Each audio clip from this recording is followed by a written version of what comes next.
கொலுசு இதை கொடுத்து போன தேர்தலில் ஜெயிச்சிட்டார். இந்த தேர்தலில் மக்கள் போனா கேள்வி கேட்பாங்கன்னு அடுத்த மாவட்டத்துக்கு போயிட்டார். அதே போல நீங்க 2016ஆம் ஆண்டு திரு செந்தில் பாலாஜி அதிமுக இருந்தார். அப்போ இன்றைய முதலமைச்சர் இன்றைக்கு எதிர்கட்சி தலைவராக இருந்தார். இங்க கரூருக்கு வந்தார். எப்படியெல்லாம் பேசினார் தெரியுமில்ல? எப்படியெல்லாம் அந்த செந்தில் பாலாஜி வறுத்து எடுத்தார் தெரியுமில்ல? இன்றைக்கு என்ன சொல்றாரு? கோடு போட்டா ரோடு போடுவாராம். கோடு போட்டா அந்த ரோடுலயும் ஊழல் செய்தவர் தான் இந்த செந்தில் பாலாஜி. அந்த ரோடுலயும் இன்றைக்கு அதிகாரி மீது வழக்கு பதிவு செஞ்சிருக்கு. அதெல்லாம் விசாரிக்கப்படும். அது மட்டும் இல்ல, அன்னைக்கு திரு ஸ்டாலின் பேசுறது நல்ல வாய். இன்னைக்கு நீங்களே முடிவு பண்ணிக்க. திரு செந்தில் பாலாஜி 453 நாள் சிறையில் இருந்துட்டு தான் வெளியில் வந்திருக்காரு. அதிகாரிகளுக்கு எச்சரிக்கை. அண்ணா திமுக கட்சிக்காரன் மீதோ கூட்டணி கட்சிக்காரன் மீதோ தவறாக பொய்யான வழக்கு பதிவு செஞ்சால் உங்களை சட்ட நீதியாக நடவடிக்கை எடுக்கப்படும். சும்மா வாயில சொல்ற நினைச்சுக்காத. உங்க பதவியை யாராலையும் காப்பாற்ற முடியாது. உண்மைக்கு புறமா நடந்தா, பொய் வழக்கு போட்டா, இல்லது திமுகவுக்கு சாதகமா தேர்தலிலே நீங்கள் நடந்து கொண்டால் சம்பந்தப்பட்ட அதிகாரிகள் சட்ட நீதியாக நடவடிக்கைக்கு உட்படுத்துவார்கள். அண்மையில் ஒரு கட்சி போய் சேர்ந்தது. எந்த கட்சின்னு உங்களுக்கு தெரியும்? அதுக்கு அதிக இடம். அந்த கட்சி உண்மையிலேயே அந்த கட்சி ஒரு உண்மையான செய்தி சொல்லிட்டு போயிட்டாங்க. அந்த கட்சியுடைய பொதுச் செயலாளர் உண்மையான ஒரு செய்தி, தமிழகத்தில் பாலியல் வன்கொடுமை நடக்குது. நாம சொல்லல, திரு ஸ்டாலின் அமர வச்சு அவருடைய கூட்டணி கட்சி சேர்ந்த ஒரு கட்சி சேர்ந்த பொதுச் செயலாளர் கூட்டத்தில் பேசிய பேச்சு வலைதளத்திலே வந்தது, தொலைக்காட்சியிலே வந்தது. உண்மைதானே? அப்படின்னா அந்த கட்சிக்கு ஓட்டு போடலாமா? கூட்டணி கட்சி தலைவரே சொல்லிட்டாங்க. நாம எதிர்கட்சி, நாம சொன்னா தவறுன்னு சொல்லுவாங்க. ஆனா அந்த கூட்டணியில் அங்க வைக்கின்ற ஒரு கட்சியுடைய பொதுச் செயலாளர் இப்படிப்பட்ட கருத்தை சொல்லிக்கிட்ட பொழுது நாட்டு மக்கள் நீங்க ஒரு நல்ல முடிவு எடுக்க வேண்டும். மணல் கொள்ளை நடந்ததில்ல. நேற்றைய தினம் மாண்புமிகு பாரத பிரதமர் இந்த மணல் கொள்ளை பற்றி தெளிவா பேசினார். நினைச்சிட்டு இருக்கிறாங்க என்னமோ திமுக ஆட்சியில் இருக்குது, இந்த மணல் கொள்ளையை அதிகாரிகளும் துணை நின்றுக்கிறாங்க, அதையெல்லாம் ஆட்சி அதிகாரத்தின் மூலமாக கொள்ளையடிச்சிருக்குன்னு. தம்பி, சேட்டலைட் மூலமா பார்த்துட்டு இருக்கிறாங்க. சேட்டலைட் மூலமாக எங்கெங்க மணல் அள்ளப்படுது, எந்தெந்த லாரி அள்ளப்படுது, அந்த லாரியுடைய எண் முழுவதும் பதிவாகி இருக்குது.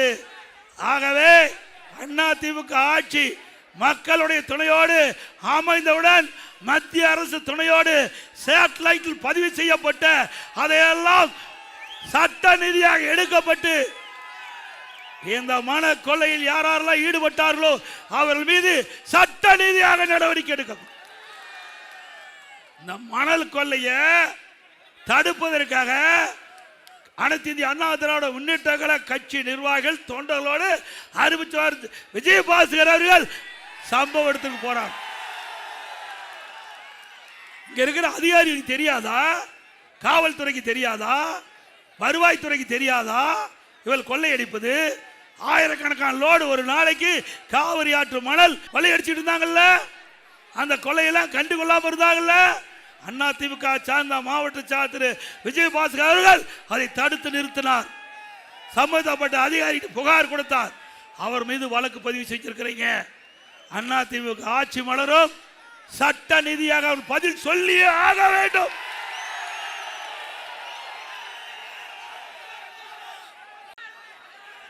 இந்த கரூர் மாவட்டத்தை பொறுத்த வரைக்கும், அதுவும் குறிப்பா கரூர் சட்டமன்ற தொகுதி பொறுத்த வரைக்கும், கரூர் மாவட்டத்தை பொறுத்த வரைக்கும், கரூர் சட்டமன்றத்தை பொறுத்த வரைக்கும் தமிழ்நாட்டினுடைய ஜனநாயகத்திற்கும் பணநாயகத்திற்கும் நடக்கின்ற யுத்தம்.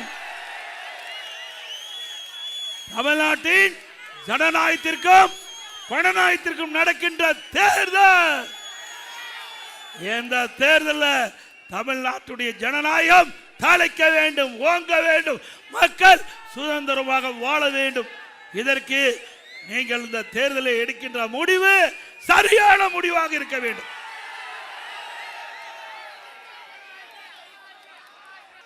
மாற்றுத்திறனாளிக்கான உலக கோப்பை போட்டி நடந்தது. அதுல முதல் பரிசு பெற்ற அணியுடைய கேப்டன் என்று சொல்லி முதலமைச்சருடையும் துணை முதலமைச்சருடையும் போட்டோ எடுத்தாங்க. பாரு,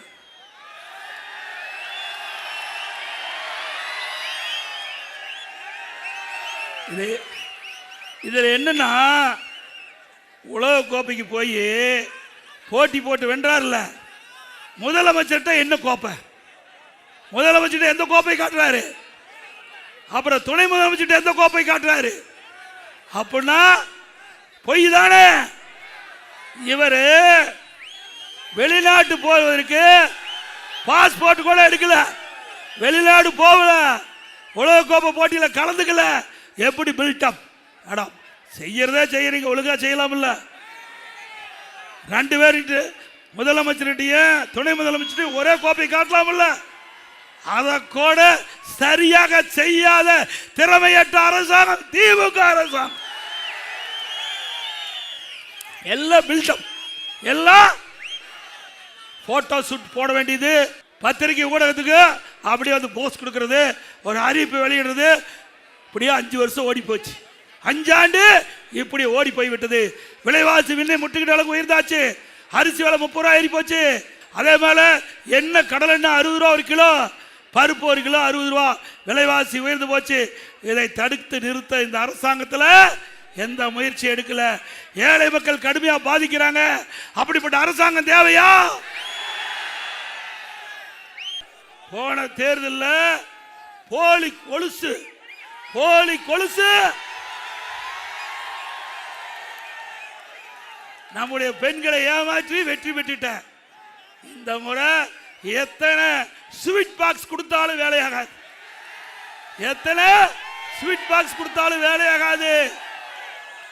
இந்த ஸ்வீட் பாக்ஸ் எல்லாம் உங்களது, அவரது அல்ல.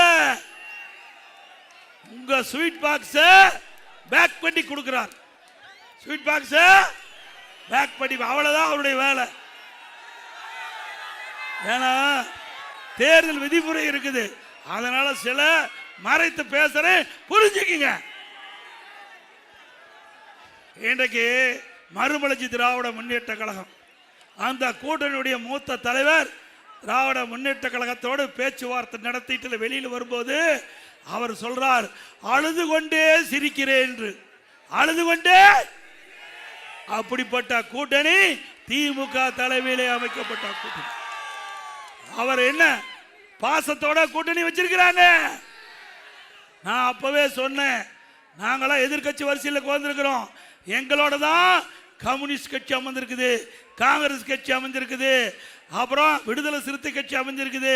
அப்பவே எடுத்து சொன்னோம், நீங்க மக்களுடைய குரலை ஒழிங்க, மக்களுக்கு இருக்கிற பிரச்சனையை சட்டமன்றத்தில் பேசுங்க. நீங்க எதிர்கட்சி வரிசையில் அமர்ந்திருக்கிறீங்க, அப்பத்தான் மக்கள் உங்களை நம்புவார்கள் என்று பல முறை சொன்னேன். அவரெல்லாம் கேட்கவே இல்லை. திமுக அரசாங்கத்துக்கு அடிமையா செயல்பட்டாங்க, வாய் மூடி மௌனம் சாய்த்தாங்க. அதற்கு இந்த திமுக அரசை தாங்கி பிடித்துக் கொண்டிருந்தார்கள். அதற்கு பரிசு ஒரு சீட் குறைவு, ஒரு சீட்டு குறைவு. ஆடு மாடு தான் பட்டியல் அடைப்போம், ஆடு மாடு தான். ஆனா புதுசா கண்டுபிடிச்சிருக்காரு, மக்களையும் ஆடு மாடு மாதிரி ஆக்கிட்டார். மக்களையும் பட்டியல் கொண்டு அடைக்கிறான், பட்டியலை கொண்டு போய் அடைக்கிறான். நியாயமா? இதுக்கா ஜனநாயக நாடு? இப்படிப்பட்ட ஜனநாயக நாட்டில் இன்றைக்கு மக்களை கவர்ச்சிகரமா பேசி ஆடு மாடுகளை பட்டியலை அடைப்பதை போல பட்டியலை அடைக்கின்ற கட்சி நாட்டுக்கு தேவையா?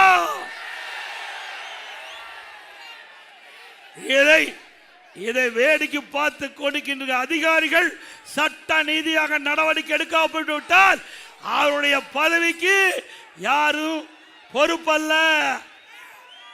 அவரெல்லாம் சட்டத்தை முன் நிறுத்தப்படுவார்கள். சட்ட நீதியாக நடவடிக்கை எடுக்கப்படும். இந்த திமுக கட்சி உங்களை காப்பாத்தாது. இங்க இருக்கிற செந்தில் பாலாஜி காப்பாற்ற மாட்டாரு. நாடாளுமன்ற தொகுதி வர நல்லா பாருங்க, அருமையான டைம். இன்றைக்கு பெண்களுக்கு 33% இடஒதுக்கீடு சட்டமன்றத்திலையும் நாடாளுமன்றத்திலையும். மாண்புமிகு அம்மா அவர்கள் இருக்கின்ற பொழுது நான் நாடாளுமன்ற உறுப்பினராக இருந்தேன். 1998ஆம் ஆண்டு நாடாளுமன்ற உறுப்பினராக இருந்தேன். அப்போ இதே புரட்சி தலைவி அம்மா அவர்கள் பெண்களுக்கும் சம உரிமை வழங்க வேண்டும் சட்டத்தின் மூலமாக. அதன்படி சட்டமன்றத்திலும் நாடாளுமன்றத்திலும் பெண்களுக்கு 33% இடஒதுக்கீடு வழங்குகின்ற அந்த மசோதாவை நாடாளுமன்றத்தில் கொண்டு வர வேண்டும் என்று அன்றைய தினம் வாஜ்பாய் அவர்களை கோரிக்கை வைச்சாங்க. மாண்புமிகு பாரத பிரதமர் அன்றைய தினம் இருந்த பாரத பிரதமர் வாஜ்பாய் அவர்கள் அம்மாவுடைய கோரிக்கையை ஏற்று அப்போ இங்க தம்பித்துறை தான் எம்பி, மரியாதைக்குரிய தம்பித்துறை அண்ணன் அவர்கள் எம்பியா இருந்து சட்டத்துறை அமைச்சராக இருந்தார். அப்படி சட்டத்துறை அமைச்சர் இந்த இடஒதுக்கீடு மசோதாவை சட்டமன்றத்தில் நாடாளுமன்றத்தில் அறிமுகம் செய்கின்ற பொழுது முலாயம் சிங் யாதவ் கட்சி சேர்ந்த எம்பி அந்த மசோதாவை பிடுங்கி கிழித்தெறிந்துட்டார். விட்டார். ஆக அன்றைய தினமே அதிமுக கட்சி பெண்களுக்கு 33% இடஒதுக்கீடு நாடாளுமன்றத்தில் சட்டமன்றத்தில் கிடைப்பதற்காக முயற்சி செய்த கட்சி அதிமுக கட்சி.